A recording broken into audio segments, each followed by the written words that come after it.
Assalamualaikum warahmatullahi wabarakatuh. Madayaw, umayaw adlaw kaninyong tanan. Magandang araw sa inyo lahat.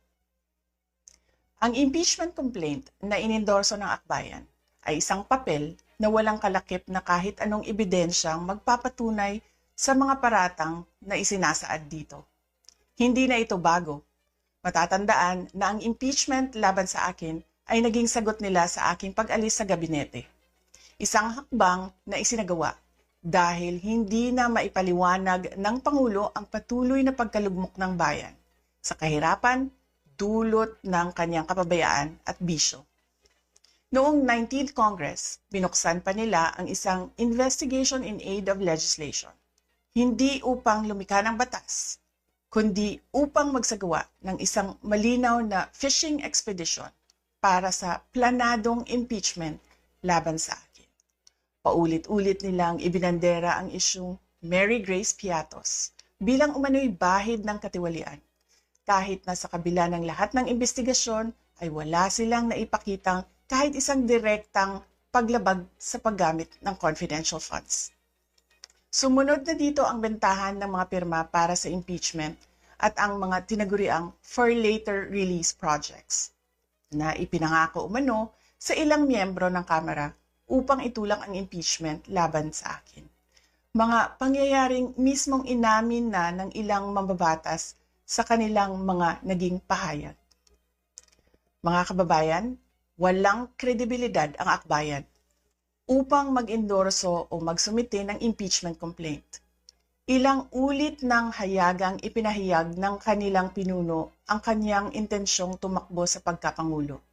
Isang malinaw na indikasyon ng pampulitikang motibo sa likod ng kanilang mga hakbang. Huwag nating kalimutan ang makasaysayang talumpati noong Agosto 2024 ni Risa Ontiveros, kung saan malinaw niyang inilahad ang tunay na motibo ng akbayan bilang isang grupo. At habang ang anak niya ay may kapangyarihan pa, hindi magiging madali ang ating laban. While VP Sara is in power, the threat of a full-blown Duterte comeback is still a very real and present danger. For one, they are supported by one major superpower, China. Kaya malinaw na lahat ng ito ay isang uri ng harassment at pang-aabuso sa proseso ng impeachment ng grupong akbayan. Hindi malinaw kung ano ang ipinaglalaban nila para sa kaayusan ng bayan. Pero napakalinaw ng kanilang pamumulitika at pagpapahirap sa usaping diplomasya ng ating bansa. Sa huli, ang tunay na laban ay hindi lamang laban ng iisang tao o iisang grupo. Ito ay laban para sa katotohanan at sa dangal ng ating bansa. Naway magsilbi itong paalala sa ating lahat na ang kapangyarihan ng impeachment ay hindi dapat ginagawang sandata ng politika, kundi isang banal na proseso para sa hustisya at pananagutan. Sapagkat kapag nanaig ang abuso, ang tunay na talunan ay ang sambayanang Pilipino. Syukran.